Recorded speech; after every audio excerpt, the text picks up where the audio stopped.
सभी को नमस्कार। जो तैयारी कर रहे हैं वो मेरी बात आज ध्यान से सुननी है आपको। हो सकता है ये वीडियो आपकी किस्मत बदल दे, सुनकर आप में कोई परिवर्तन आ जाए। तो मेरी बातें आपको बिल्कुल ध्यान से पूर्वक सुनना है, एक बार नहीं बल्कि 2 बार सुनना है। कि अक्सर हम एक वहम पाल रखा है हमने, मतलब जो तैयारी करते उसने, कि ये नोट्स ले लो, ये किताबें ले लो, यूट्यूब पर कोचिंग में नए नया अनाउंसमेंट होता है, ये इतिहास बदल दिया, ये कर दिया, ये खरीद लो, वो खरीद लो। दुकानों में जाओगे तो वहाँ पर पूरी बाज़ार, अक्सर दुकानों में नई नई किताबों से, नए नए नोट से, नए नए मॉडल पेपरों से बाज़ार पूरा भरा हुआ है। उस बाज़ार की चकाचौंध में कभी आप अपने को खो मत देना, क्योंकि आपके कमरे में खुद देखना कि आपके कमरे में किताबें बहुत रखी है। तो आप एक बार ये सोच के देखना, क्या जो किताबें आपके कमरे में रखी है, क्या उसने किताबों को आपने एक पन्ने से लेकर लास्ट पन्ने तक क्या कभी भी आपने उस किताब को पूरा किया है?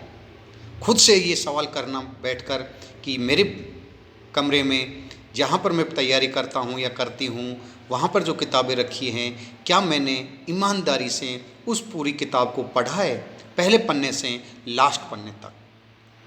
ये आप खुद से क्वेश्चन करना। फिर किताब को आपको पढ़ना है तो सबसे पहले आपको ये ध्यान होना चाहिए, मुझे क्या पढ़ना है, क्या छोड़ना है। जिस दिन आपने ये सोच लिया या ये दिमाग आपके अंदर आ गया कि मुझे क्या पढ़ना है, क्या छोड़ना है, तो समझ लेना उस समय ही आपको आधी सफलता मिल गई। लाखों फार्म भरे जाते हैं हर एग्ज़ाम में, लेकिन उन लाखों में से तैयारी करने वाले केवल हज़ारों में ही मिलते हैं। फार्म तो लाखों में भरे जाते हैं, बल्कि तैयारी तो केवल हज़ारों में ही मिलती है। तो आपको तैयारी कंटिन्यू करनी है। इधर उधर घूमने से, भटकने से कोई फ़ायदा नहीं है।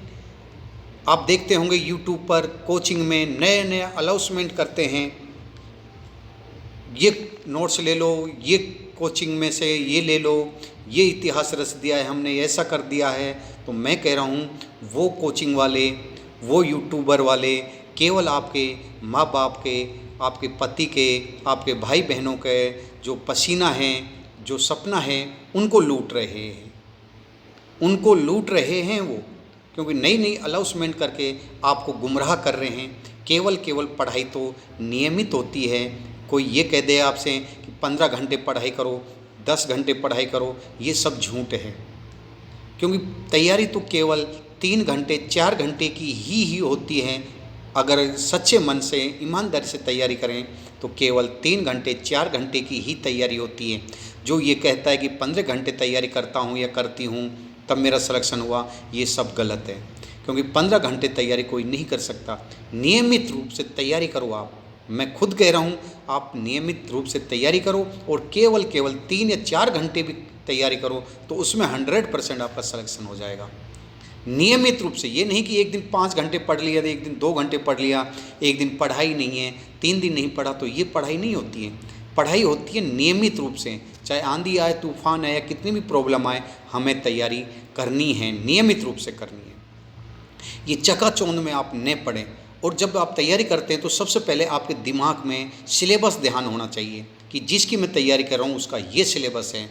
जिस दिन आपने ये समझ लिया ये सिलेबस है, इस तरीके से तैयारी करनी है मुझे, तो सोच लेना उस दिन से ही आपको सफलता मिलना शुरू हो जाएगा।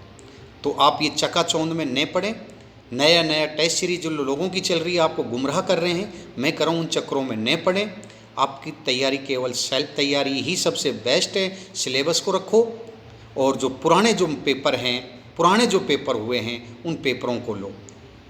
पुराने जो पेपर हैं और सिलेबस है उसके अनुसार आप तैयारी करो। और तैयारी भी ऐसा नहीं है कि जो सब्जेक्ट हमें अच्छा लग रहा है उसको पढ़ें, जो कठिन लग रहा है उसको छोड़ दें। तो मैं कर रहा हूँ तैयारी, फिर आपकी समझ लेना 0 हो जाएगी। क्योंकि तैयारी में आपको पता है हज़ारों लोग मिलते हैं, और उन तैयारी में कोई सभी, मान लीजिए कोई हिस्ट्री में परफेक्ट है, कोई हिंदी में परफेक्ट है, कोई ज्योग्राफी में परफेक्ट है, अगर आप भी ऐसे ही करोगे तो फिर रह जाओगे।